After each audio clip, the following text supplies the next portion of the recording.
All right, Hangouts is live, it says here. Let's see if YouTube catch up with me. Make sure I got my zero. There we go. Yeah. We're all there. Okay. Welcome from behind enemy lines. I'm going to have to get a new line when I move to Indiana.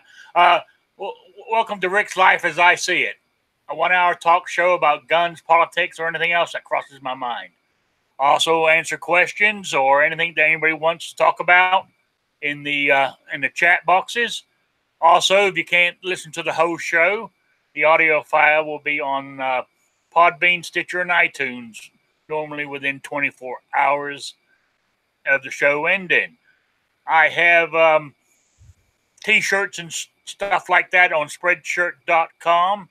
Just type in Spotted Rick or Rick's Life, and my stuff should show up. I'm running a GoFundMe campaign to help with my move to Indiana to a free state. The link's below on GunTubes, and it's on Gun Channels too, because I'm broadcasting on both gunchannels.com and YouTube. And so far, I think what else I got? And I got a Patreon page, and there's a whole bunch of stuff listed on the YouTube stuff. But there we go. I just want to say, let's see, on Gun Channels right now, we got Dead Horse and Patrick. And on YouTube, we got Rich, Gunpowder Beauty, the Gun Snob, 2 Live Moo. How you doing, guys and girls? Appreciate you all showing up. And in the panel, Clover's joined us. That's great. So we got, how you doing, Clover? Good. Thanks for the invite, Rick. No problem. Then we got David. How you doing, David? Very good. Nice to see you today. Good, you too. Then we got Dead Horse. Howdy. Yeah. Then of course, the one and only Patriot in the Dark. They can't be any more than me. I think they've crashed the internet. Thanks for the invite. Appreciate it. Oh, Roosted Films is in the chat now too. Okay. Now, guys, Mom's getting out the way. I am very, very disappointed in last week's mail-in quiz. I just got one response. So I've made the executive decision, since it's my show, that I'm going to carry it over for another week. So I will read the question again towards the end of the show and see who writes any first time. Because the prize, actually, I already boxed it all up, expecting to have a bunch of winners here. But it's actually, it's a Ozark Trail knife. You know, so those are actually really nice knives, man. Oh yeah. So that's what that is. And also, Then last week I said that I wouldn't have any more quizzes so I got the Indiana because I was running out of swag. But I'm running this one again for another week. But G-Webs sent me some pistol stickers. Not stickers, patches. There's actually those pistol patches. And I got some of his badges here. So I'll be doing another quiz next week. So there we go. Things are looking up. So I just wanted to mention all that. Got that out of the way. Okay, my show today, I'm hoping somebody I was just going to go a review of what, to me, there wasn't much happening in the news this week. Not gun-related or anti-Trump bullshit, I should say. That's out there. It wasn't much anyway. Well, they're always hitting on Trump, but there's nothing that really caught my eye unless I missed something. If anybody's got anything they want to input, oops, forgot to switch my phone off. Hang on. That's another thing I'm going to try to do when I get to Indiana, is I got the cord here and everything. I'm going to try to take live phone calls during the show. I don't know if it'd be any good or not, but I thought I'd give it a try. I got to figure out how to do it first. But anyway, I just wanted to say that, I did pick up something in the news the other day. I don't know if I mentioned it on Wednesday or not, but it's mighty convenient that the governor of New York, Cuomo, stopped his investigation into Harvey Weinstein, whatever his name is, that what you call it guy that got him for all that sexual abuse. After his lawyer donated $25,000 to his campaign. It's amazing, isn't it? What money can do. I just thought, man, that's typical. That is real typical. You know, that guy's a total waste. I don't know how in the hell he got where he is. But then again, see, the problem with the state of New York, most of the power and the amount of people is in New York City. So, you know what I'm saying? That's how they manage to always get their way, like Schumer and Como and all them people. It's a total sham, really, I think. But there we go. But well, I mean, what the hell do I know how it all works? But I was just mentioning, I was talking to Dead Horse earlier. I mean, earlier in the week, the Big Sporting Goods admits that getting rid of gun sales has hurt their business in the last quarter. But now he says, I haven't seen it, but he mentioned that he saw that they're now going to get rid of all hunting supplies. Get rid of anything to do with, you know, guns and firearms in any shape whatsoever. And I thought, Jesus, I mean, I think they can survive without it, more than likely. But it just seems kind of strange to me, that's all. Are they going to push hiking stuff? Do what? Are they going to push hiking stuff? I don't know. I mean, I guess they're going to push all their other stuff. You know? It was with Gander Mountain. I mean, back when they were going through their bankruptcy and stuff, I had heard that they were, you know, that they were getting rid of firearms and they weren't going to do this. But once they're Gander Outdoors now, and they were supposed to be geared more for hiking and stuff, but my local Gander Outdoors or whatever now, they have just as many firearms now, and they actually have guys in there that kind of know what they're talking about, which is something different. Still, the prices are really high, but. Oh, yeah. Hey, John, I sent you a link in the email, by the way, to join the panel. I see you out there in the chat. Good to see you.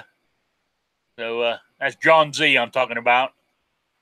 You have anything to add to that, Clover? Nah, not particularly. Okay. All right, I missed your show Saturday. I do apologize.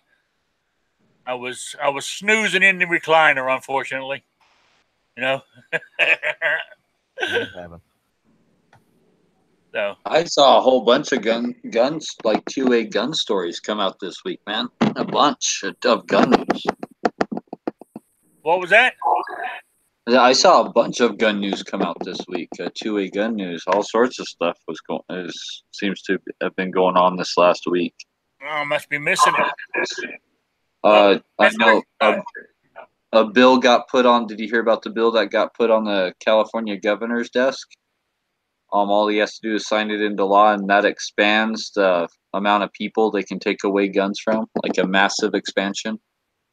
So now, like, they can take away guns for, like, all sorts of just, like, weird things. Like, basically someone can just, you know, call the police and be like, oh, like, this guy's suspicious, and they'll come take away your guns.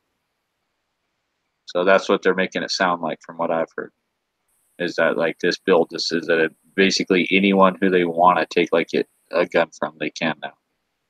Yes, I read something about that. You're right. It's it's sort of like an expanded red flag law like we got up here in Rhode Island. But they seem to be able to do anything. And I think the like here too is the way they've got it all worded is once we finally get our day in court is we have to prove we're innocent. Yep. Which I think is totally wrong. I think they should prove that we are a danger. You know, but hell, that's the way this world's heading, unfortunately, or this country, I should say. It's it's I don't know what to say about it. It's kind of some way. If I put it this way, if I listen to the news too much, it sort of gets me down. It really does to think. I mean, as 2A, I mean, 2A to us is very, very important. But in the big scheme of the voter out there, is it? That's what scares me. And Well, a article just came out talking about super owners. Have you ever heard of the term super owner? no, So there's a U.S. study just came out that charts the rise of hardcore super owners is the terminology they use. So it shows in this study, it apparently shows that just 3% of American adults own half the guns in the United States.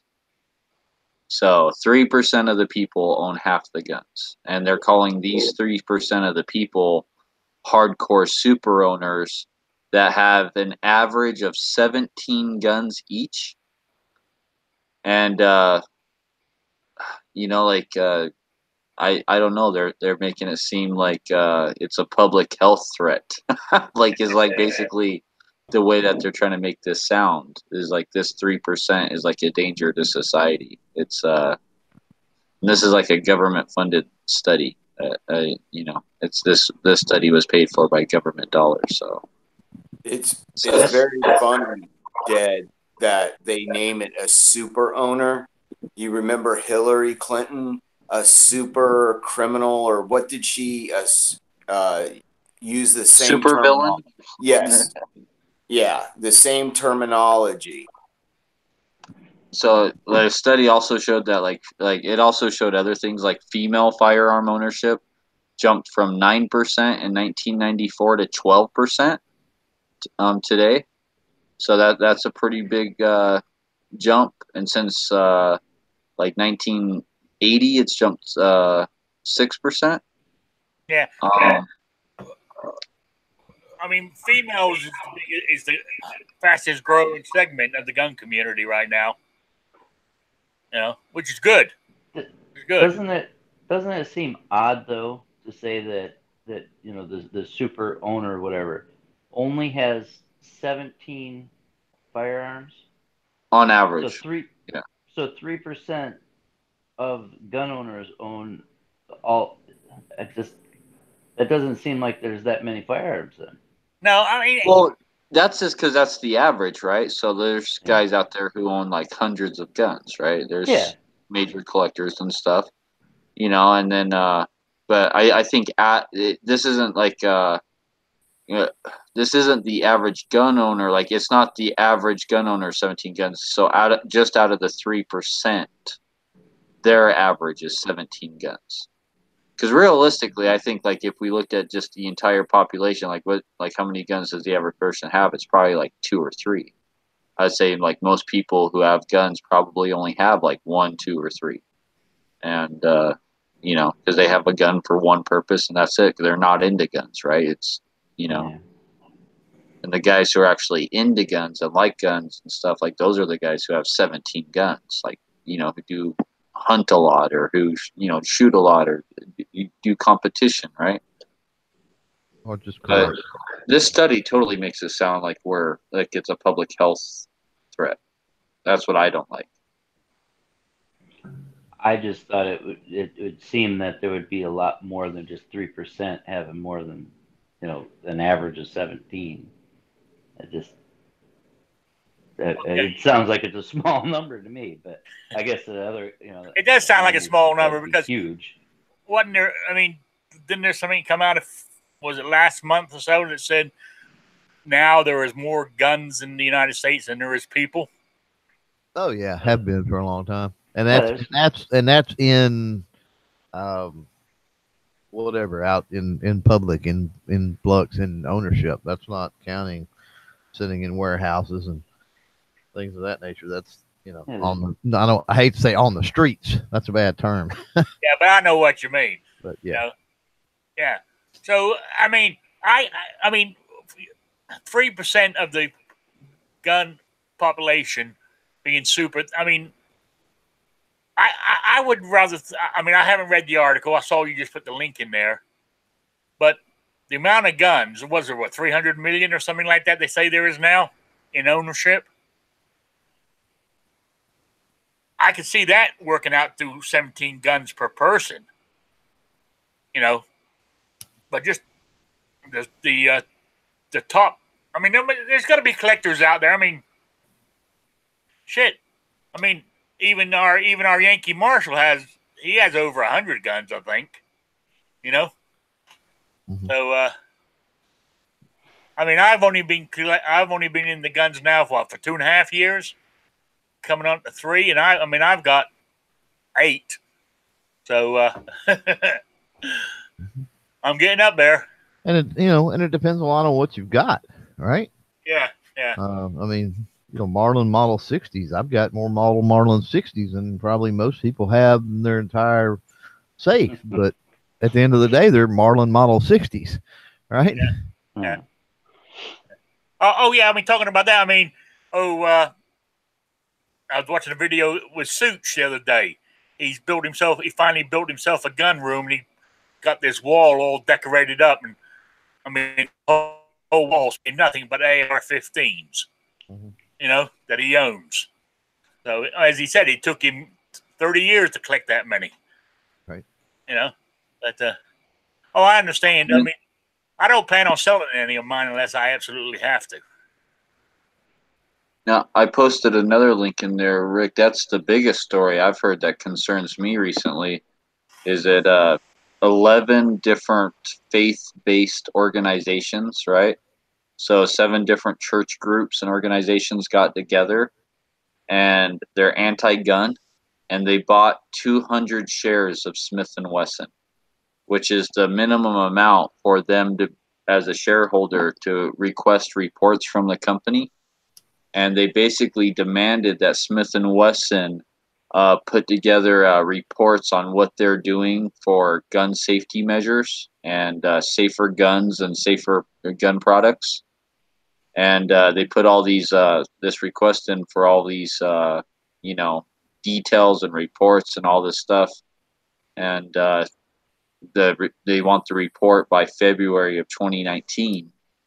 And they submitted the thing to the U.S. Securities and Exchange Commission and stuff, and they're the ones who make Smith & Wesson actually do this, right? So Smith & Wesson, this is something Smith & Wesson doesn't have a choice about. They can't just go, oh no, we don't want it, because this company, because they have 200 shares or whatever, Smith & Wesson has to do this.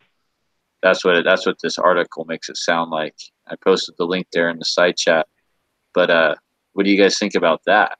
They literally an anti-gun group buying stock into a gun company, so then they can command them to do things and basically, Well, actually, I'm quite surprised it hasn't happened sooner. I'm quite surprised somebody like Bloomberg himself, with his billions of dollars he pumps into all these anti-gun things, that he hasn't sort of bought a humongous share in some gun company to close it down or to make it do something stupid. Well, most when they attempt to do something like that, and that has been done in the past, it's just not open, public, and as brazen as what this is. But it's done through back channels, through investments that the wealthy, liberals, Democrats, whatever, they're invested in this company that is invested in this company, and so forth and so on. So there's not this obvious, connection or paper trail. I think when you have, self-espoused anti-gun groups that go do something like this and then put it out that we've done something like this and here's what we've done and here's what we're going for, then I think it's blatantly obvious that it's an attack. Their concern, Yeah, it's just malicious, I guess, is what I'm saying. Yeah, So, well, I here's don't think I don't think it reflects good. The second part of that I find really interesting on this, and before I go on with that, I do want to jump back to the California compensation thing. I think we glossed over that really quickly, and that's an important thing to cover.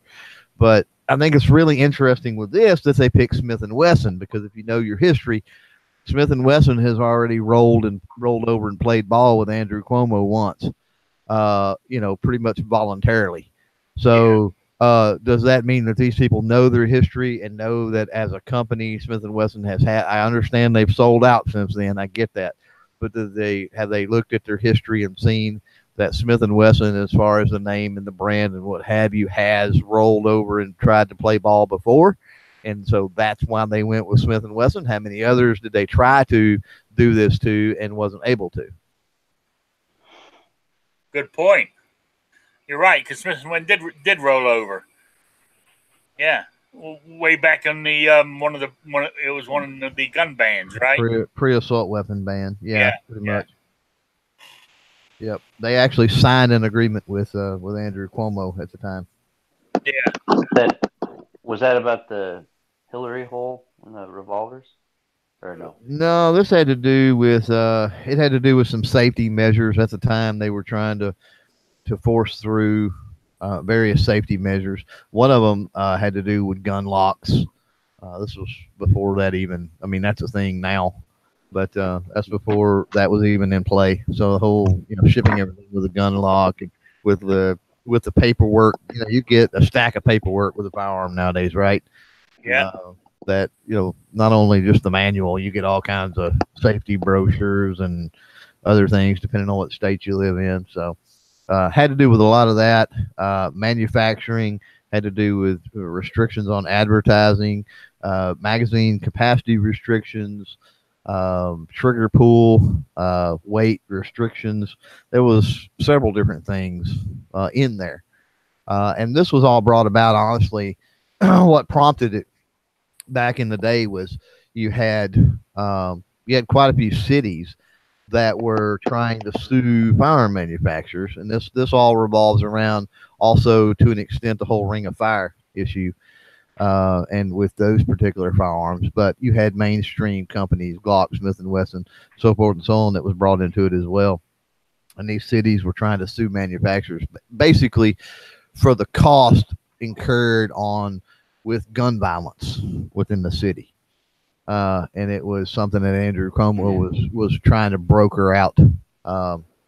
Very, very interesting story. I mean, it would take up the whole show to explain the whole thing, but I think you can find it on Google, and there's certainly several books on the subject. So would highly recommend looking into it. It's some interesting stuff. Yeah, even talking about that with Smith and Wesson. Subsequently, that put him out of business. Signing that agreement with Cuomo, just to get that. That is a quick tidbit that everybody needs to know. Oh yes, it did. I read something on that. It literally put Smith and Wesson under. Yeah, they had to sell out. Yeah. Yeah. But even David Hogg is picking on Smith and Wesson now. Uh-huh. He said they should spend $5 million or $1 billion on gun safety. They don't make that much money. They're not that big of a company. Smith and Wesson made $138 million this last year. The year before they made $129 million. Yeah, the entire firearms industry. The revenue for the entire firearms industry in the U.S. is less than $5 billion. Oh, I can believe it. Yeah. Oh well. And it's dropped in the last year for sure. He went to a public school, so he can't count right. So he's an irrelevant person trying to stay relevant, and the more we talk about him, and that's why I'm not even mentioning his name, the more he's relevant. I mean, we need to forget about him. He's weak. He's last week. So let's leave him. You're right. I just personally, I thought it was funny. Yeah. Some of the stuff he's coming out with, Well, like I said, I just wanted to point out that connection with Smith and Wesson, because I do find that interesting that there's all this picking on Smith and Wesson, and it makes me wonder: do they know history? Is that why they're picking on Smith and Wesson? They've got their guys looking into it, and That's Yeah. why they're probably pushing Do it. they So figure that's why that's everybody's going to say, on their yeah? side is going to lock on one person or Well, it's one like company. whatever, whereas wolves or coyotes or whatever. I mean, are they sitting back? Do they know their history and they're thinking, hey, they folded before. Let's go after the weakest one in the herd. Yeah, could have. Next, you're right. Well, actually, 1 year ago, they did the exact same thing to Ruger. So 1 year ago, a bunch of basically the same people went and bought stock in Ruger and made Ruger do the same thing. Right. So Smith and Wesson isn't the first one actually that. But So they did Ruger, it exactly a being a- year ago to Ruger. Ruger's rolled as traded- well, though. Yeah.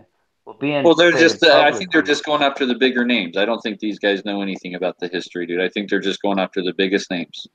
Smith and Wesson, Ruger. They're just going after who they can. And you know. and you know what's funny about that too is the timing of that. They actually probably made a lot of money on it. And they're probably looking at how much the stock is in the company because let's see, it says 14 cents a share for Smith and Wesson. So if they bought 200 shares of Smith and Wesson, 200 times 14 cents, dude, that's I guess how much it takes. Sure. Yeah. So I mean, that's not very much money. Like from what I'm seeing here, like that's nothing, dude. Right. And the groups that are actually calling for this, right, who actually bought the money, if you actually read their names, it's Sisters of the Holy Names of Jesus and Mary, U.S. Ontario Province, the Adrian Dominican Sisters, the Catholic Health Initiative, Mercy Health, Sisters of Bon Secours, Sisters of Providence, Sisters of St. Francis, Sisters of St. Joseph. It's like all these like moms, it's all the churches that the Moms Demand Action belong to, is what it is. And it sounds awful. It sounds awful Catholic, doesn't it? Yeah, it does. It does. Yeah. Oh yeah, but you said they done it Ruger. I mean, I think Ruger caved in for a little bit too at one time. Oh yeah. You know. Well, if you listen, I want to read this statement though that the CEO of Smith and Wesson put out. James Debney, the president and CEO of American Outdoors brand, the parent company of Smith and Wesson, he said, this is his statement. Unlike a bona fide investor, this proponent purchased just 200 shares, the bare minimum needed under SEC rules to place an item on the proxy with the sole objective to push an anti-firearms agenda designed to harm our company, disrupt the local sale of our products, and destroy stockholder value. Debney said Thursday during a conference call with investors, Guns.com reported, this proponent will gladly sacrifice its investments and yours to achieve its political objectives. We find it curious that the proponents of this proposal overlook our long-standing call for and involvement in actions that truly have meaningful impacts, such as greater vigilance in enforcing the laws and criminal penalties on the books, and the need to meaningfully address the role that mental illness plays in senseless violence. He said, in contrast, the proponents' efforts appear to be more about their anti-gun agenda. So that was his statement. And you gotta think too, there are rules and regulations in play as far as the SEC. The same as with insider trading. I mean, it sort of goes the opposite direction too. There's industrial or corporate espionage and all these there's all kinds of laws and regulations on the books when you're dealing with the SEC. So you've got to think that behind the scenes there's certain things that, if they cross certain lines, then that gets into other types of legalities that Smith and Wesson may have grounds to do something. Yeah. Let's hope they do. I mean, I can understand. I mean, to do that, what they're asking. I mean, it's time consuming and costs money, and there's no need for it really. But I'm telling you, it's all these women church organizations that are going after him. It really sounds like it's just the churches that the Moms Demand Action belong to. It's like their church groups. they're like, oh, instead of using our Mom Demands Action name, maybe we'll get more attention if we use our Christian church group name. Yeah, I That's, mean, that's literally what it sounds like. sounds like a bunch of monasteries. They're Or probably nunneries, just whatever you front. call them. Right. Yeah. I mean, I can name myself something I want to, you know, but I don't know. So, has there been any kickback yet on the 3D gun thing where now he's selling them? You know, I've seen nothing big in the news trying to stop him from selling them. They stopped him from giving them away, but they haven't stopped him from selling them. There's not a lot. Hasn't been a lot going on. A lot of this stuff, again, I mean, I go back into talking about a certain young individual. You know, a lot of this is flash in the pan, and you know, I get it. This is what we do: is we get on here and we talk about these things. But a lot of times, we're just stoking the flames of discontent for no reason because they're flash in the pan events. Yeah.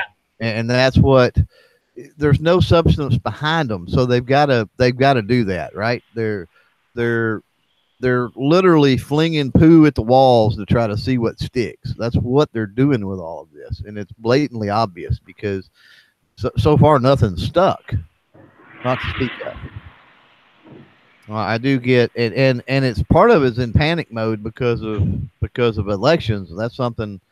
You know, I do want to get back to the California thing, hopefully, before we leave today. But let's go to it now. But you know, talking about the election, something I was going to mention is Florida, where the Democrat primary or whatever. I mean, the cuckoo far left candidate won that, and they're doubling down on the crazy. And I just feel they're gonna get pummeled come general election time because that's not where the American people are. The American people are still more center than that.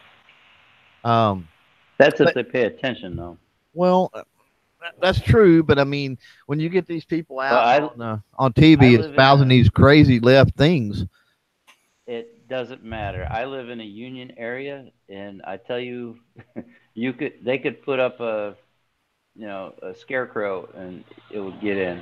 You know, if they say jump, a lot of them guys, I mean, I feel bad about it, but yeah, that's even if that Republican candidate is aligned with Trump, and you're talking about a state that swung Trump. Yeah, it's crazy. I mean, you would think that a certain lot of people would pay certain attention. pockets I can see it. I guess in certain pockets I can see it. Yeah, and it's more along the lines that a lot of them don't pay attention. They don't, it doesn't bother me. I just do my day stuff and whatever, and then they just get told this is how things are and should be, and I don't know. I mean, and I know that's true. Years, so. And I know that's true, but I don't know. I've got this feeling more people are paying attention, and every day of the week, even more people are starting to pay attention. I sure hope so. Well, I believe they are. Maybe that's optimistic, but that's one thing that I sort of seen, and I think the reason they're paying attention is it's because of Trump. It's because of Trump. I mean, I don't think there's anybody that agrees that him tweeting 15,000 times a day, and especially some of the stuff that he tweets, is necessary. But I think that's shifted the dynamic of how people pay attention to things. Because people are already paying attention to those things, so, you've got those people that previously were ill-informed or not informed, and they just voted Democrat down the line, or they whatever. But now you've got something that they're looking at. They don't have to actively go and sit down and turn on the news, right? And then they turn on a left-leaning news or whatever it is. They've got their phone in their hand and bleep, here's a tweet from Trump, and he's talking about this politician he likes right here or whatever. And, social media, I think, has really changed the dynamic. Yeah. But I tell you what, though, up here in Rhode Island, it seems like it's Democratic through and through. I mean, a Democrat can do no wrong up here for some reason. You could say it's black, and they'll say, no, it is white, even though it is black. Well, but at some point, Rick, if they keep pushing further and further and further crazy left, is that how long is that going to hold? How long is that going to be the case before those people do wake up and go, "This guy's nuts"? Well, they No, put that we're Cortez in. already sitting Well, I'm here, hoping. I'm hoping. long ago, just with a regular Democrat, we would sit there and go, "Well, that guy's nuts." How crazy do you have to get before those people say, you know, I think there's a limit. I Yeah. think people are only going to put up with so much. Yeah, I mean, even just the other day here in Rhode Island, because school starts late here. School starts on Tuesday, day after Labor Day. And the governor, she done an executive order, because right now we're one of the few states, if you have a concealed carry permit, you're allowed to carry on school grounds. I.e., you drop your kid off at school, so you pull into the front of the school, or you go into school to drop something off at the office. If you're a concealed carry holder, you're allowed to carry. She's put an executive order out to stop. She says, no, this is the first of many new things I plan to do, to stifle the gun violence in the state of Rhode Island. Not one concealed carry holder has carried out any crime or anything on school property ever. It just, that's how crazy they are up here. They really, it's. I'm glad I'm leaving. Let's put it that way. Right. I'm glad I'm getting out of here. That I don't have to worry about it anymore. Sometimes, in some ways, I feel guilty. Should I stay and fight the fight? But why? I can't afford to stay. If I could afford to stay, I would. But I can't afford to stay. So, that's one of the reasons why I'm leaving. So, anyway. Back on. Anyway, let's talk about California. Talking about that red flag law, the expansion.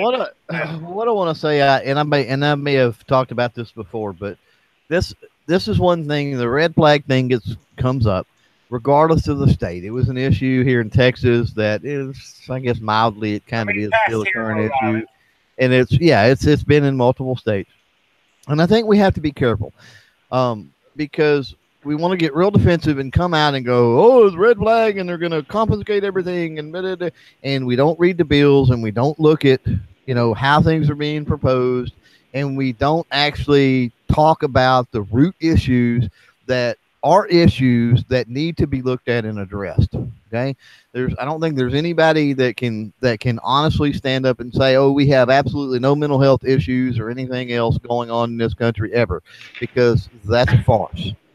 So, let's look at, take guns out of it, because somebody can go crazy and pick up a hammer. So let's talk about the root issues. And as far as the California proposal, there's a couple of things on that's interesting. First of all, there was a similar proposal to expand basically who can go to the court and file a petition. So having to go to the court and file a petition and do all of that, there is a process in play. This is not somebody running down to the police department and going, my neighbor Joe's crazy, and they all load up SWAT and go take his guns away. It don't work like that. There is a process in play. So we got to realize that and actually look at those processes. But does that process involve you? Well, how can the process involve? It's going to an extent. At some point, it would have to, because there's no way to evaluate somebody without having somebody. But if you're out of your mind, then at what point? I guess what I'm saying is, at what point?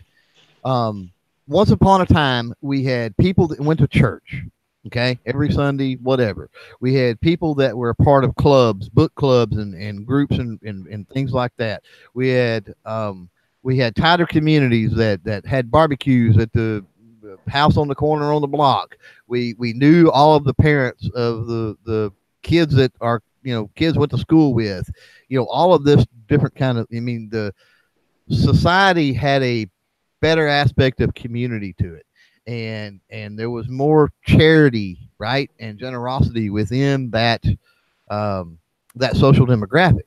So when you've seen somebody that had a problem, the community, family, a church, something like that, typically would deal with those problems. Okay, what we've got into now is it's all about me. Nobody else. I don't care. It's not my problem mentality in society. And when we have that, and we have these people that are showing signs that something's going on and they need some type of help, then at what point does it fall on somebody to help that person?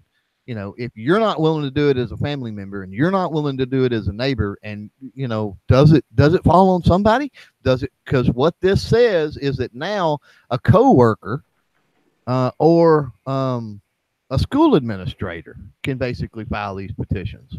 So it's not going out and saying anybody can do this, but it's expanding a little bit to people that have regular contact with those people that might have problems. So they've got regular contact, and it's like, this dude has kind of been on a spiral for a long time, and now he's really getting crazy. And the other day we were in the break room, and he was talking about all kinds of wild, crazy things. I'm worried about this guy. His wife left him. She took the kids, whatever, right?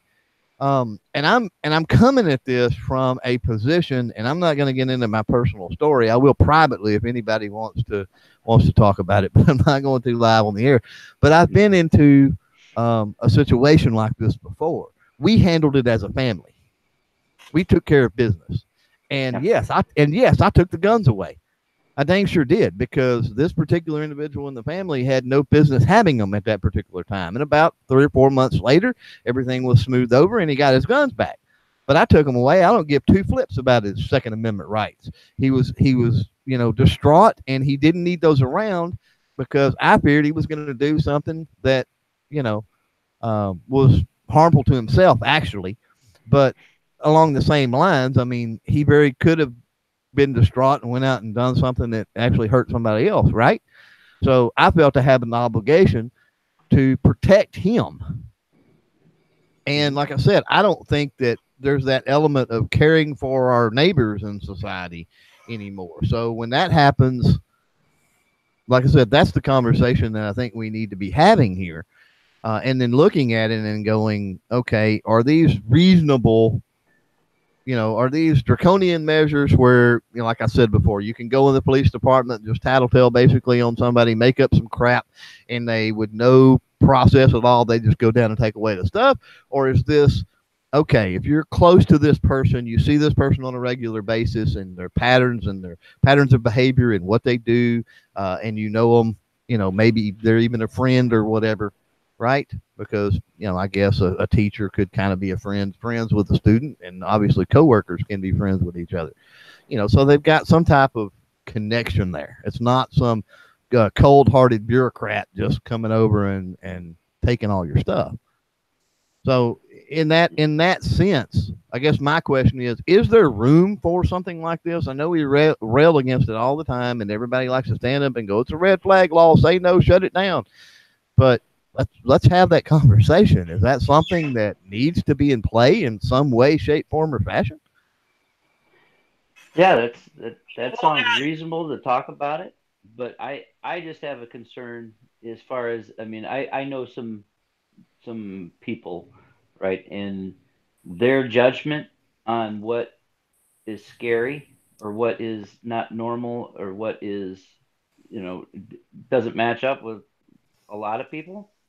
And so it's just concerning that, is that person, I mean, obviously you can tell if somebody is off, but I don't know. I mean, as long as there's a process, I guess there might be, I mean, we could talk about it. Right.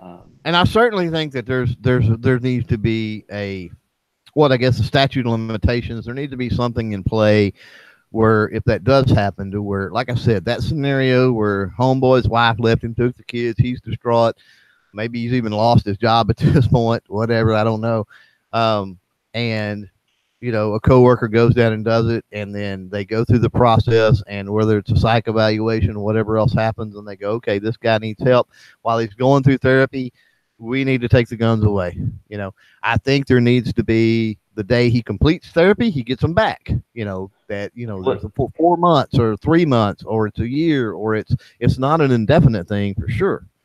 And I also think, and this is where it gets into particulars and making sure that we lobby our lawmakers to go, okay, we understand We're not against this premise. Okay, we understand this, but we need to work together to make sure that there's a process that this is not taking away somebody's rights forever, or even damaging their property. In the instance I had, it was a family member that went and got those. They secured them, and then he got them back. So they were in the shape at which they were taken. Right? They weren't beat up, throw it in the trunk of a police car, haul around, throw it into a police locker somewhere, whatever.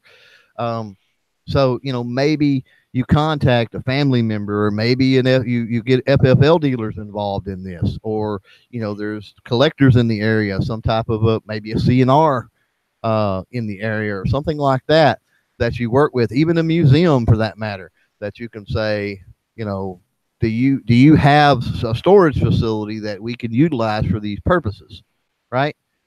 And then that stuff is taken care of by somebody that would take care of them, because obviously most law enforcement agencies that would come out and confiscate, or bureaucrats that would come out and confiscate, would care less about how they handle a $3,000 custom rifle, right?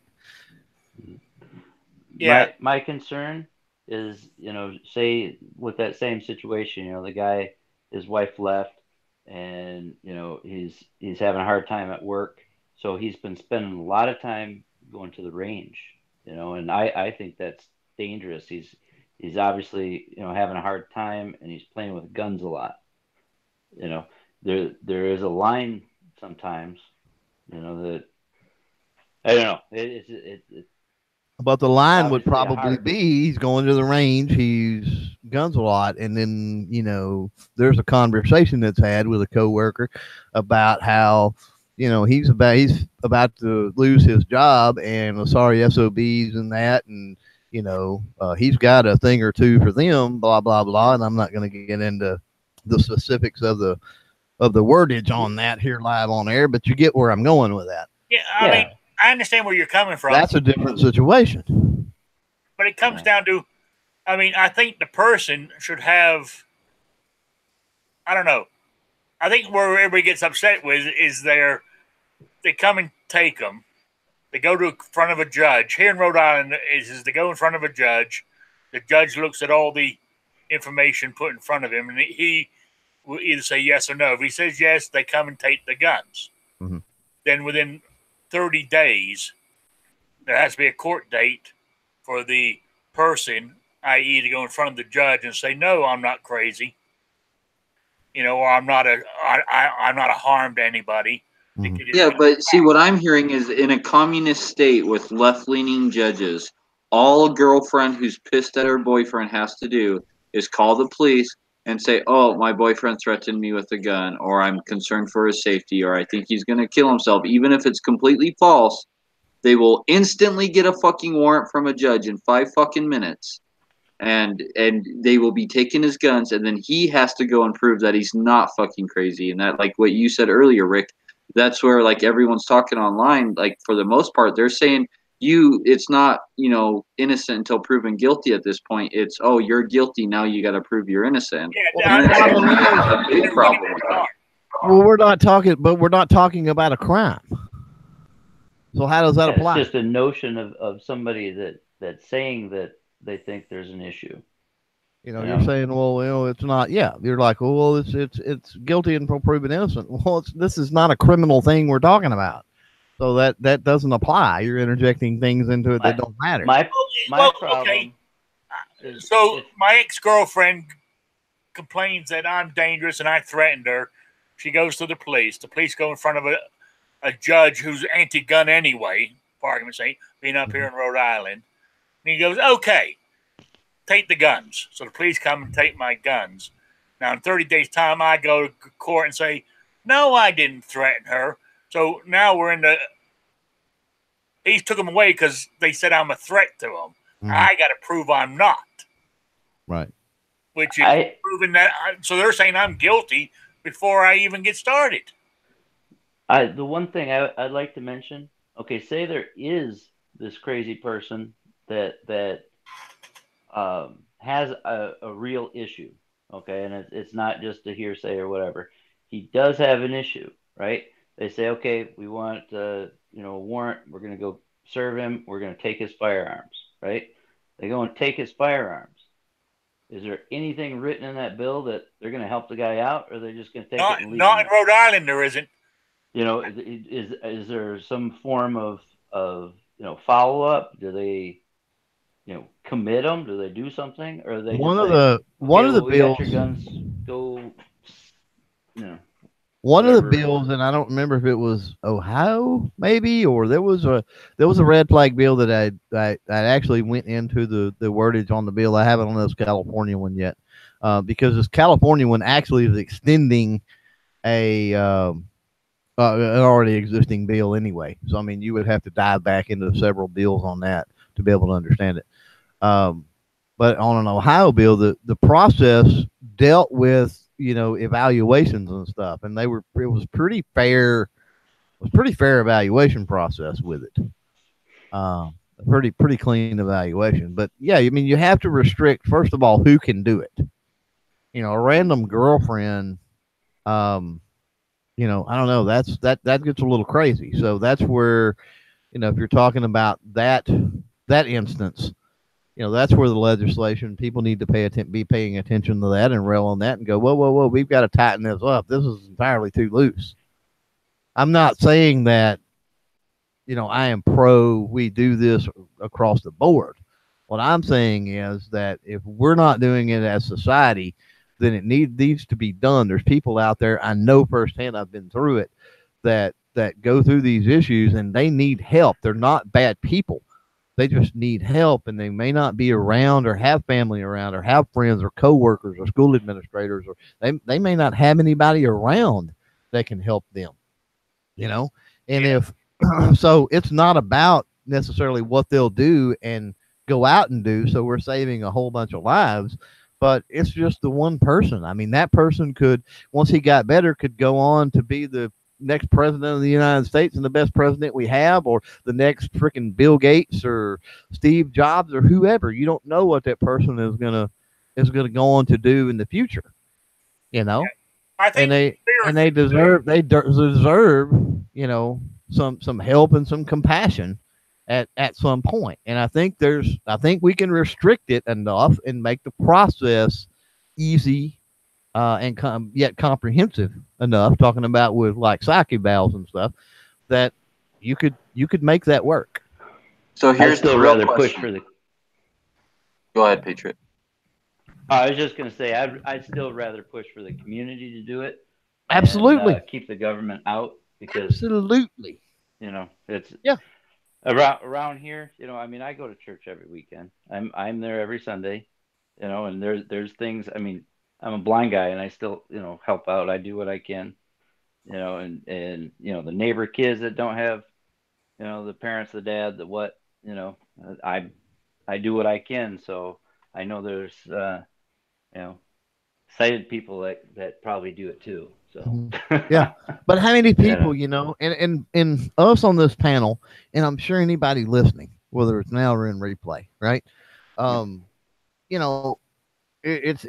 It's preaching to the choir to an extent to talk about that. But how many people in this country literally don't know their next door neighbor? He's that SOB that drives the Mercedes, or he's that, redneck that has a jacked up 4x4 pickup. And I mean, they don't know anything about them or what they're going through or their life or anything else. Oh, hey. Or they're a religious cult with 6 wives and 24 kids. That's possibly too. There's stuff you may not want to know. So that's a whole other ball of wax. I'm guilty. I mean, I live in this basement apartment. There's 3 others above me. I know them to say hi to, but that's all I know about them. Now, I want to say one thing. I think Clover Tech made an excellent point.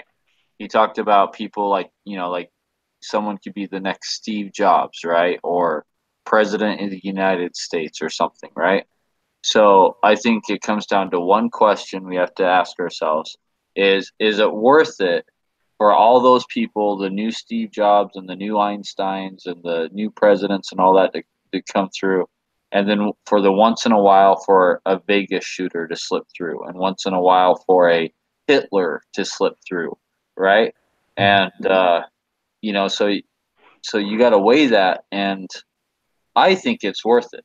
I think you do got to weigh it, but in weighing it, I don't think you're being fair, because I think you're tying the mental issue simply to mass murder or mass shooting, when statistics will show you that 2/3 of firearm deaths in the country are suicide.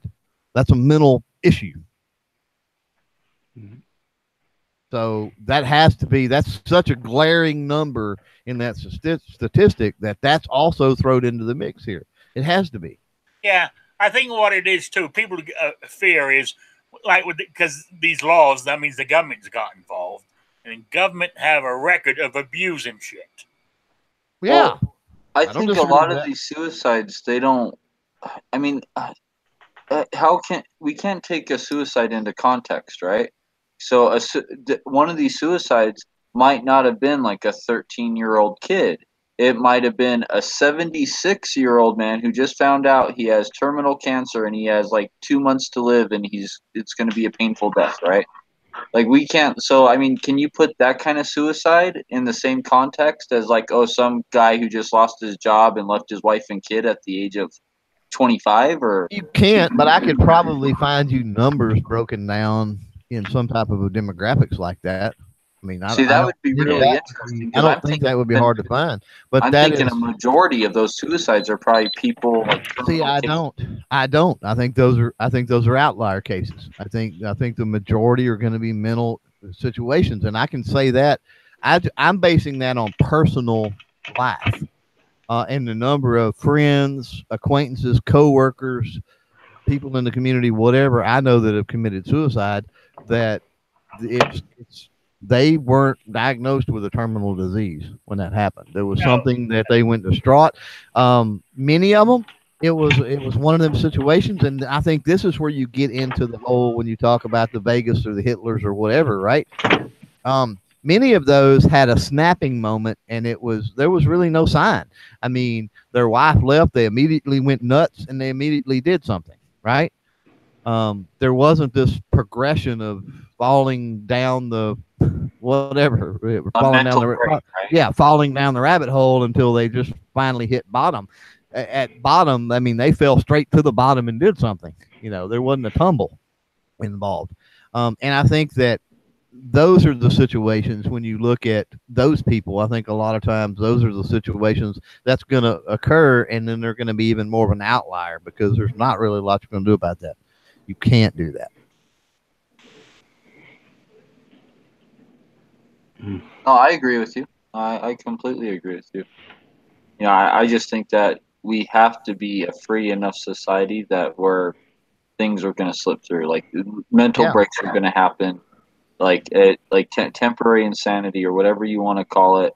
Yeah. I think that's going to happen, and But I I also think think we have to man up a lot of times and actually talk about this instead of saying red flag law, vote it down, we unconstitutional, shall not be infringed, and run off and not actually have a conversation about, because this is it's a touchy, tricky, murky issue.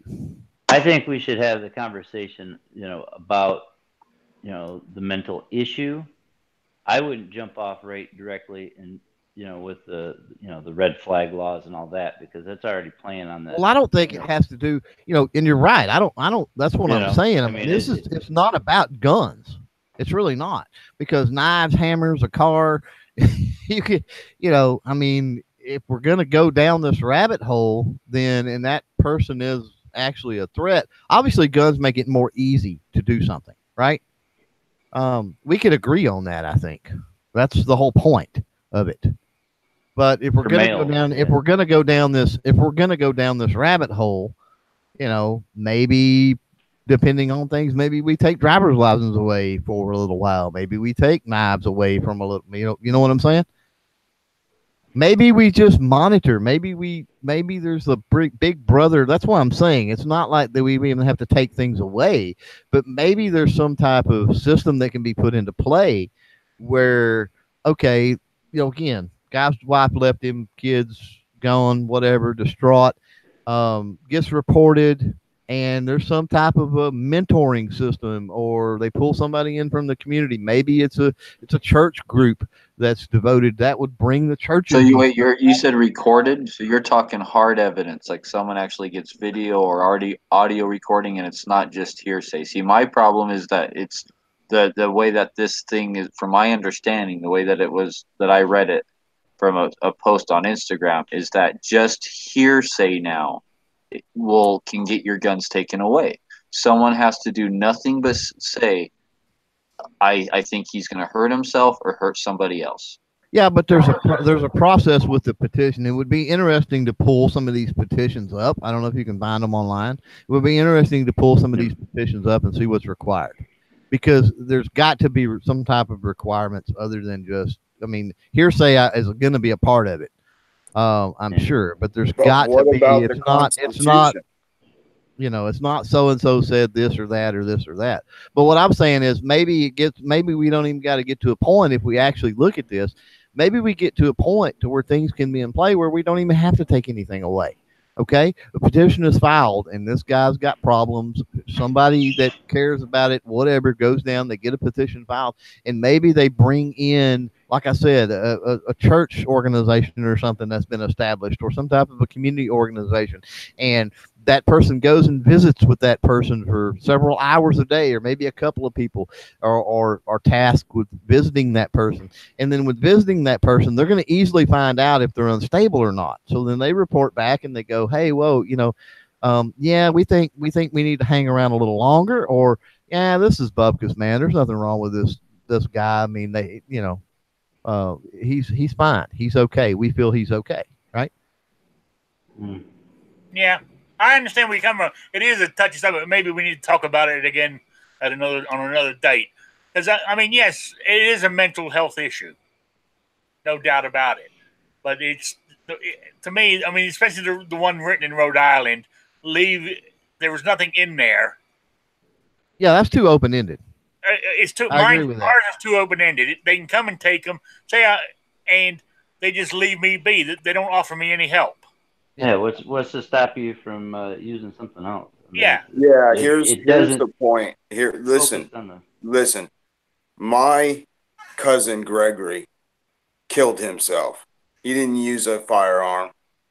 I fished a good friend of mine, actually my landlord's, when I first got out of the military, her best friend out of her swimming pool, who killed herself. Here's my thing. The Constitution was written so that we could be free. With freedom comes things that are going to be deaths that occur because of the freedom we have. But in no way, shape, or form are those deaths equal or even a glimmer to the amount of millions that have given their lives for that piece of paper and for one another and for each of us. So I say bullshit. If you have a problem and you've got mental health issues, that is a family thing. That isn't a government thing. If you don't have a family left on the earth, or a girlfriend or a wife or a husband, whatever, then possibly I could see maybe the police getting involved if called out. And I think once it has been reported, that you should have your what do they call, the due process with the Constitution. I don't think people should just be able to call up and report anybody and they come knock on your door and take your shit without due process. That's just crap. And that's just my 10 cents worth on it. But I've experienced the homicide thing. Guns do make it easier. However, a mentally sick person that doesn't have a gun is going to use something else, because if their goal is to commit suicide, guess what? They're going to probably do it. Maybe not now, but eventually it will happen if they do not get the help they need. That's where we need to start, is how can we help these people so that they don't even need to have their guns taken away. Yeah, makes good points there. We need to have another conversation on this. My hour is up here. He's wanting to go make his sandwich, onion and cheese, right? Yeah, yeah.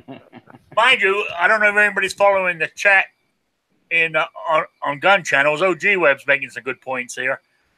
I haven't been able to say anything because everybody's been saying good stuff here.